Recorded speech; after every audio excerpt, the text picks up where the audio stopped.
Hello बच्चों, आज पढ़ने जा रहे हैं हम लोग बेसिक प्रिंसिपल या बेसिक कंसेप्ट ऑफ फिजिक्स। यानी क्लास 11th में हम लोग जो सबसे पहली चीज़ है फिजिक्स के बारे में वो पढ़ने जा रहे हैं कि फिजिक्स क्या है, रोल ऑफ फिजिक्स क्या है, ठीक है, प्रिंसिपल क्या है फिजिक्स के, फिजिक्स कितने तरह की होती है, कहाँ कहाँ यूज़ कर सकते हैं और फिजिक्स में मैथमेटिक्स का क्या रोल है। ठीक है, तो अगर फिजिक्स को आप डिफाइन करना चाहें तो कह सकते हैं फिजिक्स क्या है, स्टडी ऑफ नेचर और नेचुरल फिनोमिना।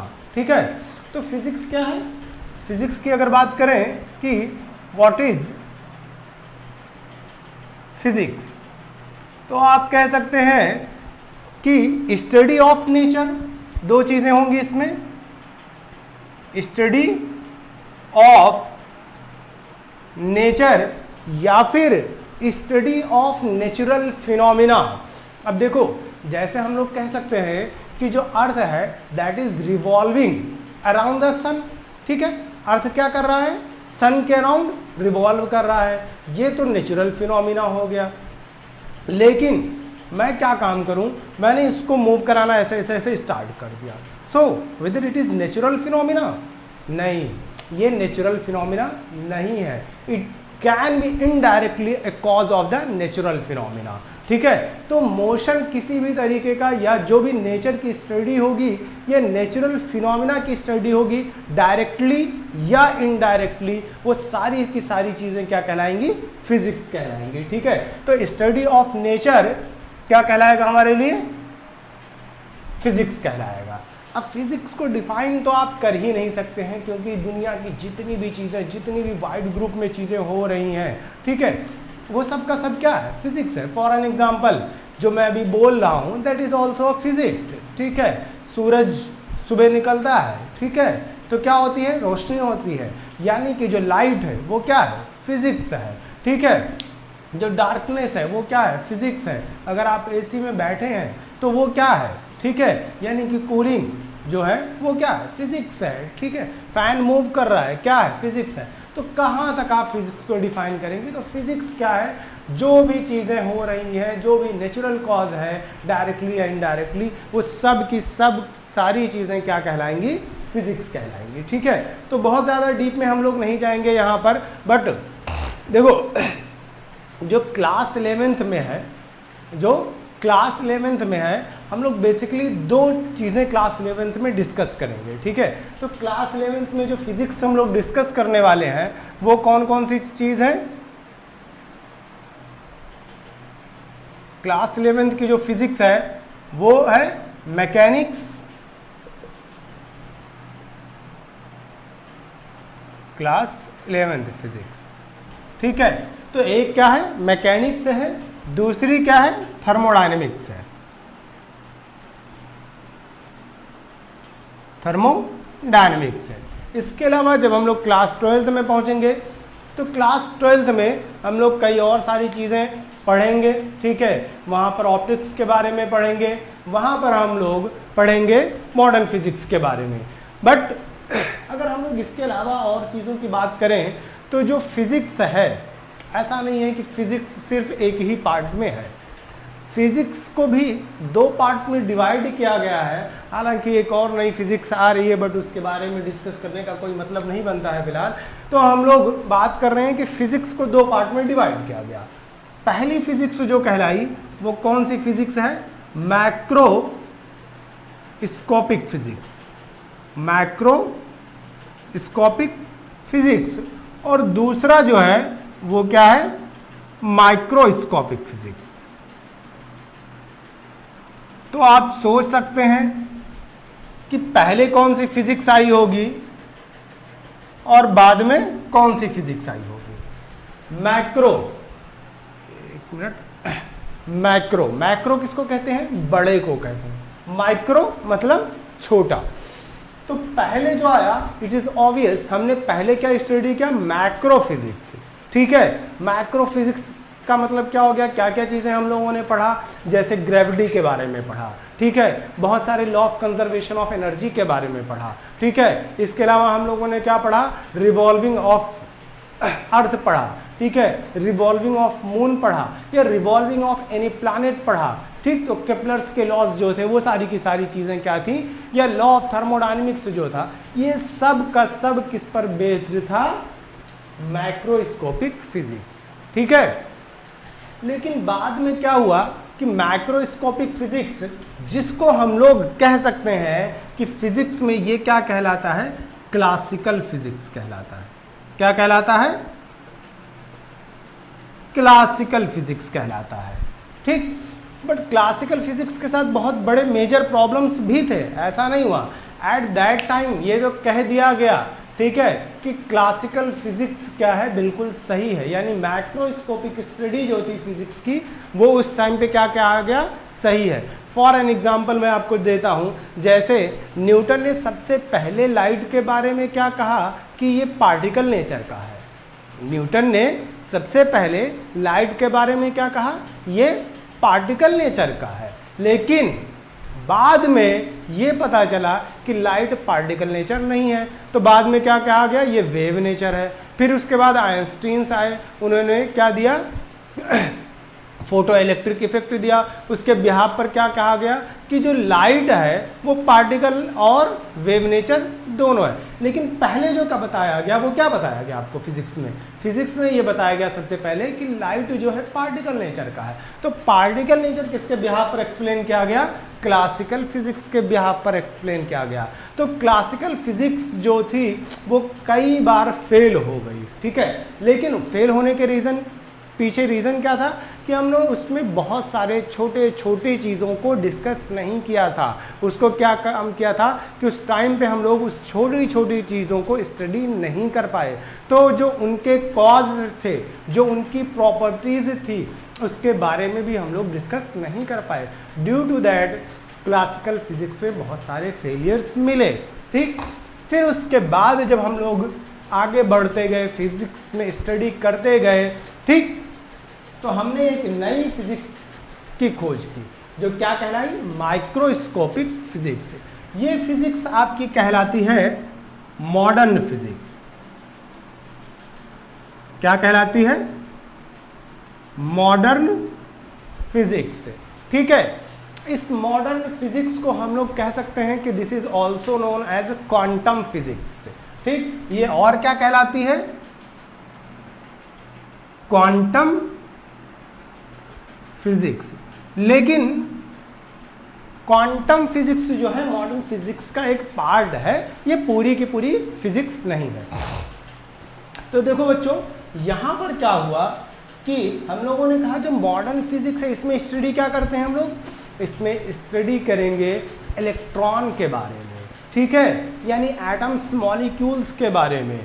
कहां पर, माइक्रोन रीजन पर, उसके अलावा नैनो रीजन पर। तो जब हम लोग सरफेस की बात कर रहे थे, यानी कि ये क्या था, बल्क अमाउंट में था, जो भी मैटर था वो क्या था, बल्क अमाउंट में था, यानी बड़े बड़े पार्टिकल्स थे।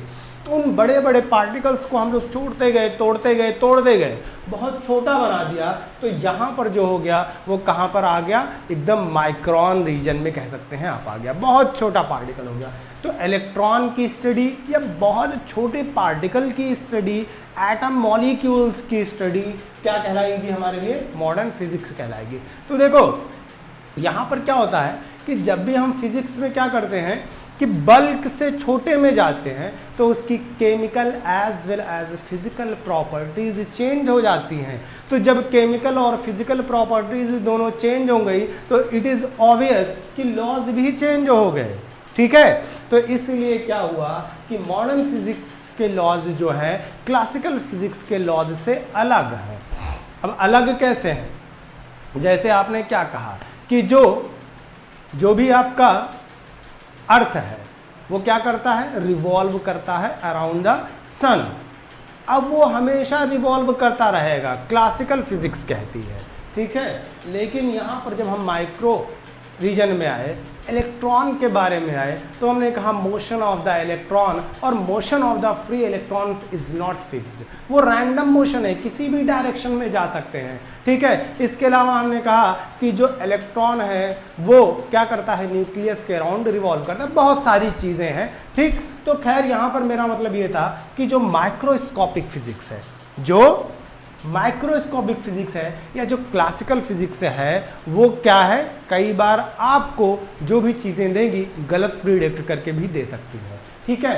फिलहाल मॉडर्न फिजिक्स को हम लोग सही मानकर चल रहे हैं, बट इट डजेंट मीन कि फिजिक्स में कुछ भी सही है, ठीक है। जब तक कि दूसरी थ्योरी नहीं आ जाती है तब तक हम उसको क्या मानकर चलते हैं, सही मानकर चलते हैं। जैसे कि मैंने एक एग्जांपल आपको दिया था किस चीज़ का, लाइट के बारे में, कि जो लाइट है वो क्या है, पार्टिकल नेचर का है। सबसे पहले किसने कहा, न्यूटन्स ने कहा, और न्यूटन्स की थ्योरी बहुत दिनों तक सही मानी गई। बट फर्दर हम लोगों ने क्या कहा, नहीं वो लाइट नहीं है, वेव है, वेव कुछ दिन तक सही मानकर चले। फिर आइंस्टीन आए तो हम लोगों को पता चला कि जो इंटरफ्रेंस का फिनोमिना है, जो डिफ्रैक्शन का फिनोमिना है, ये वेव नेचर को एक्सप्लेन करता है। फोटो इलेक्ट्रिक का फिनोमिना जो है वो किसको एक्सप्लेन करता है, पार्टिकल। तो हमको पता चला वो वेव और पार्टिकल दोनों है, ठीक। तो अल्टीमेटली आप फिजिक्स में दें, जब तक आपके पास जितनी चीज़ें हैं उसको सही मानकर चल सकते हैं, बट हो सकता है फर्दर इसको मॉडिफाई भी किया जा सकता है और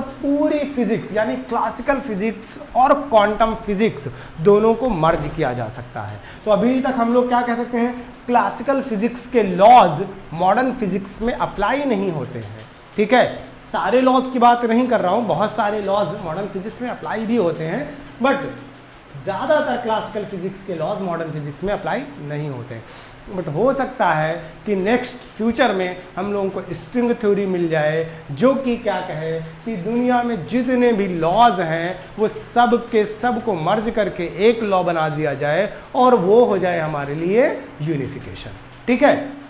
तो ये बहुत बेसिक चीज़ें थी, microscopic physics and macroscopic physics.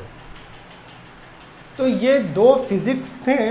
अब इसके बाद हम लोग बात करते हैं कि क्लासिकल फिजिक्स के बाद जो मॉडर्न फिजिक्स है, यानी कि क्लास 11th में तो आप मैकेनिक्स पढ़ेंगे और थर्मोडायनेमिक्स पढ़ेंगे, ये दोनों के दोनों क्या है, क्लासिकल फिजिक्स है। लेकिन जो हम लोग क्लास 12th की फिजिक्स पढ़ेंगे, क्लास 12th की फिजिक्स पढ़ेंगे, वहां पर हम लोग तीन चीजें पढ़ेंगे, ठीक है। कौन कौन सी चीजें पढ़ेंगे हम लोग, तीन चीजें पढ़ेंगे, ठीक है। तो यहां पर हम लोग पढ़ेंगे मैग्नेटिज्म के बारे में, या कह सकते हैं इलेक्ट्रोमैग्नेटिज्म के बारे में। उसके अलावा हम लोग पढ़ेंगे ऑप्टिक्स के बारे में, और उसके अलावा हम लोग पढ़ेंगे मॉडर्न फिजिक्स की थोड़ी बहुत पार्ट, ठीक है। तो अब इसमें क्या क्या पढ़ेंगे ये तो हम लोग तभी डिस्कस करेंगे, ठीक। लेकिन यहाँ पर हम लोग क्लास 12th में तीन चीज़ें ज़रूर पढ़ेंगे, बट अगर देखा जाए तो जो क्लास 11th की फिजिक्स है, मैं कहूँगा क्लास 11th की फिजिक्स आपके लिए क्या है, ज़्यादा टफ है, ठीक है, as compare to class 12th की फिजिक्स। क्योंकि पहली चीज़ तो आप 10th से आए हैं, तो सडनली आपको क्या हो गया, एक बहुत मोटी सी बुक मिल गई होगी। तो यहाँ पर हम लोग बात कर रहे थे क्लास 11th और 12th की फिजिक्स, या क्लासिकल फिजिक्स या मॉडर्न फिजिक्स। बट अब बात करने जा रहे हैं हम लोग कि फिजिक्स में जो भी चीज़ है उसमें किस चीज़ का सबसे ज़्यादा रोल है, ठीक है। तो मैं इसको मिटा देता हूँ सबसे पहले, इतना तो कुछ है नहीं इसमें। तो देखो फिजिक्स जो है सिर्फ और सिर्फ फिजिक्स को डिफाइन करने के लिए बड़ी मुश्किल आती है, इसलिए हम लोग क्या कहेंगे कि with the help of mathematics we will define the physics. यानी कि हम लोग क्या करेंगे, मैथमेटिक्स का सहारा लेंगे फिजिक्स में और तब जाके फिजिक्स की स्टडी करेंगे। तो अगर फिजिक्स के बारे में कहा जाए तो फिजिक्स के बारे में क्या कहा जाता है, फिजिक्स जो है वो किंग है, मैथमेटिक्स क्या है, क्वीन है, ठीक है।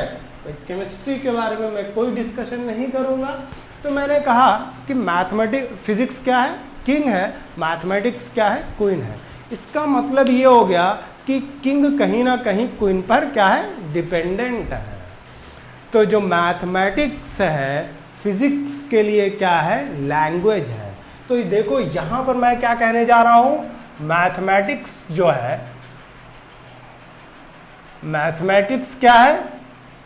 लैंग्वेज ऑफ फिजिक्स है, लैंग्वेज ऑफ फिजिक्स है। जैसे हम लोग क्या पढ़ते हैं, E is equal to M C square, आपने पढ़ा है एक इक्वेशन, ठीक है। दूसरा equation V is equal to U plus A T, ठीक है, ये सारी इक्वेशन आपने पढ़े हैं। फोर्स बराबर क्या पढ़ा, मास into acceleration.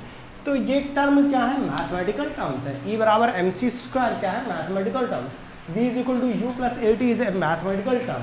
F is equal to mass into acceleration क्या है, मैथमेटिकल टर्म्स। तो अगर मैथमेटिक्स ना हो तो फिजिक्स स्टडी करने के लिए आपको बहुत बड़ी प्रॉब्लम हो सकती है।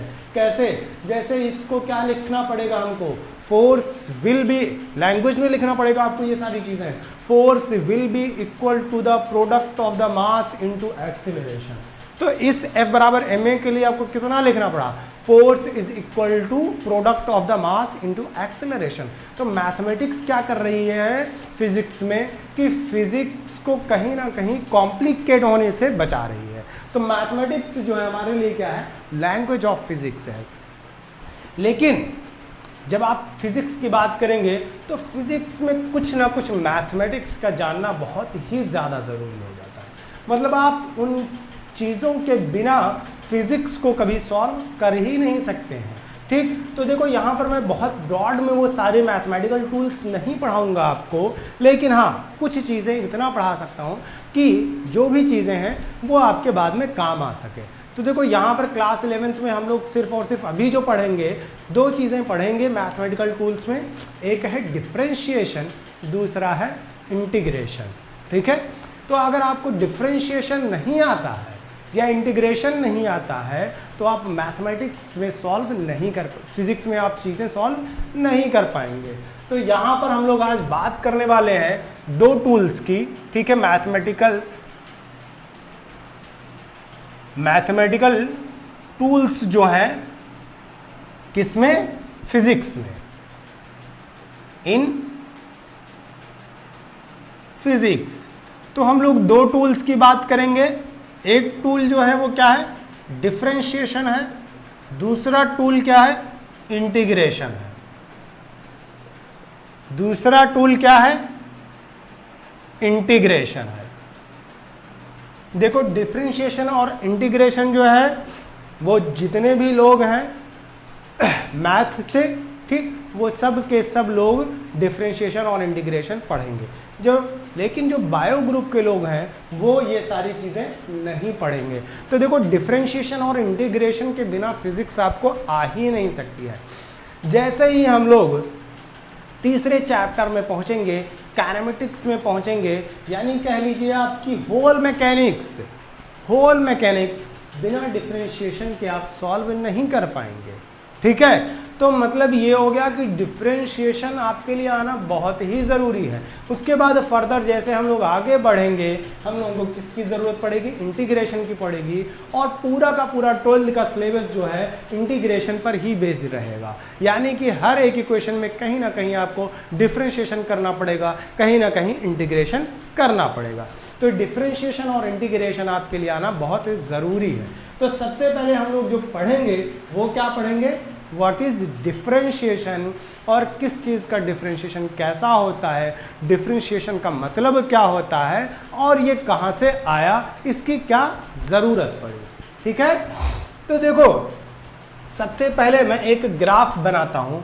मैंने कहा एक ग्राफ है x, y, क्या है, एक ग्राफ है x, y। हम लोग पढ़ने क्या जा रहे हैं, डिफरेंशिएशन पढ़ने जा रहे हैं। मैंने कहा एक ग्राफ है x, y, उस पर मैंने कोई एक स्ट्रेट लाइन ऐसे ड्रॉ कर दिया। तो ये स्ट्रेट लाइन क्या डिनोट कर रहा है, ये स्ट्रेट लाइन जो है वो डिनोट कर रहा है स्लोप को। किस चीज़ को डिनोट कर रहा है, स्लोप को डिनोट कर रहा है। इसका मतलब ये हो गया कि स्लोप की इक्वेशन आपने पढ़ी है, तो स्लोप की इक्वेशन आपने क्या पढ़ी, y बराबर mx प्लस सी, एक इक्वेशन आपने पढ़ा था, देखो सी यहाँ पर क्या है, 0 है, देयरफॉर सी बराबर क्या हो गया, 0 हो गया, हेंस एम बराबर कितना मिल गया, y अपॉन एक्स मिल गया, और स्लोप जो कहलाता है, slope is equal to M is equal to tan theta is equal to क्या हो गया, y अपॉन एक्स हो गया। एक्चुअली y अपॉन एक्स तो नहीं होता है, ये delta y upon delta x होता है, जो एक्चुअल वैल्यू है। y अपॉन एक्स किसी एक पॉइंट पर हो जाएगा, ठीक। तो देखो स्लोप क्या है, यहां पर तो आपने निकाल लिया, ये क्या हो गया, स्लोप निकाल लिया। स्लोप किस पॉइंट पर आपने निकाला, जिस भी पॉइंट पर निकाला हो, मान लो इस पॉइंट पर निकाला या किसी भी पॉइंट पर निकाल लिया। ये मैंने एक लाइन ड्रॉ कर दी ऐसे, एक लाइन ऐसे ड्रॉ कर दी, तो यहां पर तो आपके लिए क्या हो गया, स्लोप निकालना बहुत आसान था, ठीक। क्यों आसान था, देखते हैं। यहां पर ये जो एंगल है थीटा, ये जो एंगल है थीटा क्या है, कांस्टेंट है। तो क्या लिख सकता हूं मैं लिख सकता हूं tan थीटा किसी भी पॉइंट पर, यहां मैं निकाल लूं, यहां निकाल लूं, यहां निकाल लूं, tan थीटा हर जगह एंगल क्या है, थीटा कांस्टेंट है, इसलिए tan थीटा क्या है, कांस्टेंट है। इसलिए delta y upon delta x क्या है, कांस्टेंट है। लेकिन ऐसा फिजिक्स में जरूरी नहीं है कि ये बिल्कुल ऐसे ही पैरेलली कोई चीज बिल्कुल कांस्टेंट में एक स्ट्रेट लाइन में बढ़ती हुई चली जाए, ठीक है। तो जब ऐसा जरूरी नहीं है तो क्या हो सकता है, एक और कॉन्सेप्ट आ सकता है। क्या कॉन्सेप्ट आ सकता है, मैंने कहा एक x, y का स्लोप ले लेता हूं, लेकिन इस बार मैंने क्या लिया, कहा x और y, वेरिएबल जो है ऐसे हो रहा है, मतलब आप x को बढ़ा रहे हैं तो y बढ़ते बढ़ते सडनली बढ़ गया, दोनों स्ट्रेट लाइन का ग्राफ शो नहीं कर रहे हैं। तो जब स्ट्रेट लाइन का ग्राफ शो नहीं कर रहे हैं तो आपको स्लोप निकालने के लिए क्या करना पड़ेगा, स्लोप का मतलब जानते हैं आप क्या होता है, स्लोप का मतलब ये होता है स्लोप निकालने के लिए कि हम लोग कहते हैं किसी भी दो पॉइंट को जब टच करते हुए जाए, दो पॉइंट को टच करते हुए जाए, वो क्या कहलाता है, स्लोप कहलाता है। टच करने का मतलब क्या हो गया, एक पॉइंट ऐसे, देखो मैं स्लोप ऐसे ड्रॉ करना चाहूं तो देखो एक पॉइंट यहां टच कर रहा है, एक पॉइंट यहां टच कर रहा है, तो ये हमारे लिए क्या कहलाएगा, स्लोप कहलाएगा, यानी मैं इसको निकाल सकता हूं। इसी तरीके से मैं यहां पर देखूं तो अब देखो एक पॉइंट यहां है, एक पॉइंट यहां है, तो मैं क्या करता हूं, इसके लिए एंगल निकालता हूं, ये हो गया, इसके लिए एंगल ये, इसके लिए एंगल, इसके लिए, तो एंगल इतना हो गया, ये एंगल इतना हो गया, ये एंगल इतना और ये एंगल। तो देखो यहां पर आपको क्या मिला, इट इज ऑब्वियस ये एंगल कम है, ये एंगल ज्यादा है, ये एंगल और ज्यादा है, ये एंगल और ज्यादा है। तो अब क्या हो रहा है, एंगल आपका चेंज हो रहा है, तो हम क्या कहेंगे, ये थीटा 1, ये थीटा 2, ये थीटा 3, ये थीटा 4। तो क्या आपको tan थीटा कांस्टेंट मिल रहा है, क्या tan थीटा कांस्टेंट मिल रहा है, तो tan theta is not equal to tan theta 2 is not equal to tan theta 3 and so on. तो क्या हो रहा है यहां पर, tan थीटा की वैल्यू फिक्स नहीं है, चेंज हो रही है। इसका मतलब ये हो गया कि जो delta y upon delta x है वो क्या है, फिक्स नहीं है, ठीक है। तो इतना लिखना है तो लिख लो, मैं मिटा रहा हूं। तो हम लोग डिफरेंशिएशन की बात कर रहे थे, ठीक है।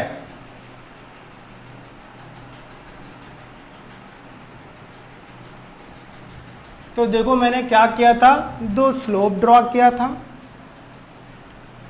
x, y स्ट्रेट लाइन, दूसरा x, y स्ट्रेट लाइन नहीं है। अब देखो बेटा यहां पर कहीं पर भी आपको स्लोप निकालना है तो आपने ऐसे लाइन ड्रॉ कर दिया, हर एक पॉइंट स्ट्रेट लाइन है, लेकिन मैंने कहा मुझे स्लोप निकालना है यहां से यहां तक। अब देखो मैंने क्या कहा, स्लोप जो होगा तब आप निकाल सकते हैं जब वो दो लाइन को टच करते हुए जाए। टच का मतलब समझ रहे हैं ना, ये टच हो गया ठीक है, और ये क्या हो गया, इस पॉइंट और इस पॉइंट को कट कर रहा है, इस पॉइंट और इस पॉइंट को क्या कर रहा है, कट कर रहा है। तो जब भी किसी दो पॉइंट को कट करेंगे आप तो वो स्लोप नहीं हो सकता है। इसका मतलब ये this is not a slope, ये क्या है, स्लोप नहीं है। क्यों स्लोप नहीं है, because it is cutting at 2 points. तो जब 2 पॉइंट पर कट करते हुए कोई लाइन जाएगी तो वो स्लोप नहीं कहलाएगा। लेकिन यहीं पर हम लोग क्या करें, ए पॉइंट की बात करें और बी पॉइंट की बात करें, और लाइन मैंने ड्रॉ किया ऐसे, तो क्या कर रहा है, ए और बी लाइन को टच करते हुए जा रहा है। कट कैसे करेगा, देखो ऐसे, लेकिन कट जब करेगा तो किसी एक ही पॉइंट को करेगा, दो को कर ही नहीं सकता। तो यहां पर हमको क्या मिला कि हम कह सकते हैं कि जो tan थीटा है वो क्या है, delta y upon delta x है। इसका मतलब ये कांस्टेंट है। कब, स्ट्रेट लाइन के केस में। अब ऐसा फिजिक्स तो है नहीं कि सारी की सारी चीजें स्ट्रेट लाइन ही हो, ठीक है। फॉर एन एग्जांपल, मैंने बॉल लिया, बॉल को फेंका, ठीक है, तो अब जरूरी नहीं है कि बॉल की स्पीड क्या होती जाए, बिल्कुल स्लो डाउन होती जाए।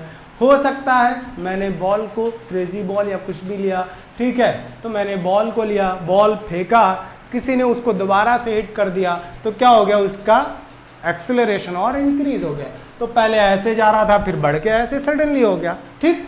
तो वहां पर कोई कांस्टेंट वाली चीज हो ही नहीं सकती है पूरी फिजिक्स में। हो भी सकती है, नहीं भी हो सकती है। तो यहां पर हमने क्या कहा, this is not a slope. तो जब ये स्लोप नहीं होगा तो हमको क्या करना पड़ेगा, स्लोप में डिवाइड करना पड़ेगा। स्लोप में डिवाइड करने के लिए देखो, थोड़ा जल्दी जल्दी अब बताने की कोशिश करता हूं ताकि हम लोग एक्चुअल प्रॉब्लम्स पे आ जाएं। तो मैंने क्या काम किया, मैंने कहा स्लोप में तो है नहीं, लेकिन मैं इसको स्लोप में डिवाइड जरूर कर सकता हूं। मैंने कहा कि इसको इनफाइनाइट स्मॉलर पार्ट में डिवाइड कर दिया। तो मैंने कहा इसको एक पार्ट में इतना डिवाइड कर दिया, ऐसे देखो, ये एक स्ट्रेट लाइन हो गया। दूसरा क्या हो गया, यहां से यहां तक स्ट्रेट लाइन हो गया। तीसरा यहां से यहां तक हो गया। चौथा यहां से यहां तक हो गया। पांचवा यहां से यहां तक हो गया, और फिर होता चला जाएगा। तो मैंने क्या काम किया, देखो छोटे छोटे पार्ट में डिवाइड करके इसको स्ट्रेट लाइन बना दिया। तो इतने के लिए क्या है, ये स्ट्रेट लाइन है, इतने के लिए स्ट्रेट लाइन है, इतने के लिए स्ट्रेट लाइन है, इतने के लिए स्ट्रेट लाइन, इतने के लिए स्ट्रेट लाइन। तो जब भी किसी को आप स्मॉलर पार्ट में डिवाइड करते हैं, जब भी क्या करते हैं आप किसी को स्मॉलर पार्ट में डिवाइड करते हैं, तो उसको डेल्टा से नहीं डी से लिखते हैं, ठीक है। तो ये हमारे लिए क्या हो गया, देखो यहां से यहां तक का वेरिएबल, तो ये वाला बेटा क्या हो जाएगा, x1 हो जाएगा, ये क्या हो जाएगा, x2 हो जाएगा, ठीक है। इन द सेम वे ये क्या हो जाएगा, y1 हो जाएगा, ये क्या हो जाएगा, y2 हो जाएगा। तो ये दो पॉइंट को डिनोट कर रहा है, लेकिन ये बहुत छोटा है, इसलिए ये लाइन किसको डिनोट कर रही है, dy अपॉन dx। ये किसको डिनोट कर रहा है, dy को, और ये किसको डिनोट कर रहा है, dx को। जबकि हम लोग यहां पर देखें तो ये किसको डिनोट कर रहा था, x1 को, ये किसको डिनोट कर रहा था, x2 को, ये किसको डिनोट कर रहा था, y1 को, और ये किसको डिनोट कर रहा था, y2 को। तो ये डेल्टा y बराबर कितना था, y2 माइनस y1, और डेल्टा x बराबर कितना था, x2 माइनस x1। तो जब मैक्रोस्कोपिक रेंज की बात होगी तो डेल्टा y लिखेंगे, जब बहुत स्मॉलर पार्ट की बात होगी तो क्या लिखेंगे, d लिखेंगे। तो यहां पर क्या मिल गया, dy अपॉन dx मिल गया, जो कि कांस्टेंट नहीं है। तो dy बाई dx क्या कहलाता है, डिफरेंशिएशन कहलाता है। तो देखो इसके लिए dy बाई dx अलग, इसके लिए dy बाई dx अलग, इसके लिए dy बाई dx अलग, इसके लिए अलग, इसके लिए अलग। क्यों, क्योंकि हमने पूरे इक्वेशन को स्मॉलर पार्ट्स में डिवाइड कर दिया था।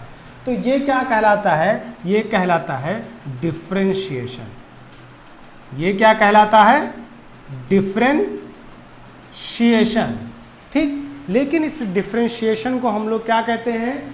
ये जो डिफाइन करता है rate of change, rate of change of Y. जो y चेंज हो रहा है वो किसके करस्पॉन्डिंग चेंज हो रहा है? इसके करस्पॉन्डिंग चेंज हो रहा है। तो rate of change of y with respect to क्या है? x है। ठीक है, यानी जैसे जैसे y चेंज होता जाएगा या जैसे जैसे x चेंज होता जाएगा, इसकी वैल्यू क्या होती जाएगी? चेंज होती जाएगी। यहां पर क्या था? जैसे जैसे x चेंज होता जाएगा y भी उसी तरीके से चेंज होती जाएगी और delta y upon delta x क्या मिल जाएगा? कांस्टेंट मिल जाएगा, फिक्स्ड मिल जाएगा। ठीक है, तो यहां पर जो होगा tan theta will not be constant. तो क्या कह सकता हूं मैं? In differentiation tan theta is not equal to constant. ठीक है, तो ये हो गया हमारे लिए बेसिक कॉन्सेप्ट की डिफरेंशिएशन टर्म कहां से आया। तो आप कह सकते हैं डिफरेंशिएशन का ओरिजिन कहीं ना कहीं स्लोप से हुआ है। ठीक है, यानी कि जब हम स्लोप को डिफाइन नहीं कर पा रहे थे तो इनफाइनाइटेसिमल स्मॉल स्लोप्स में डिवाइड करके हमने एक नई चीज की डिस्कवरी की जो क्या कहलाता है? डिफरेंशिएशन कहलाता है। तो डिफरेंशिएशन में हम लोग किसी भी इनफाइनाइटेसिमल स्मॉल चीज की स्टडी कर सकते हैं, लेकिन यहां पर आप इनफाइनाइटेसिमल स्मॉल चीज की स्टडी नहीं कर सकते थे।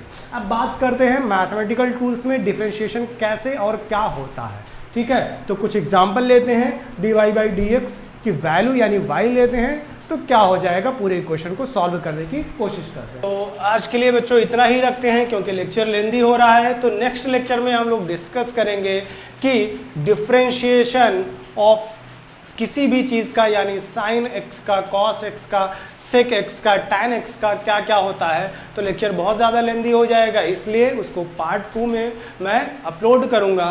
तो आज के लिए बस इतना ही, मिलते हैं अगले लेक्चर में। Okay, thank you.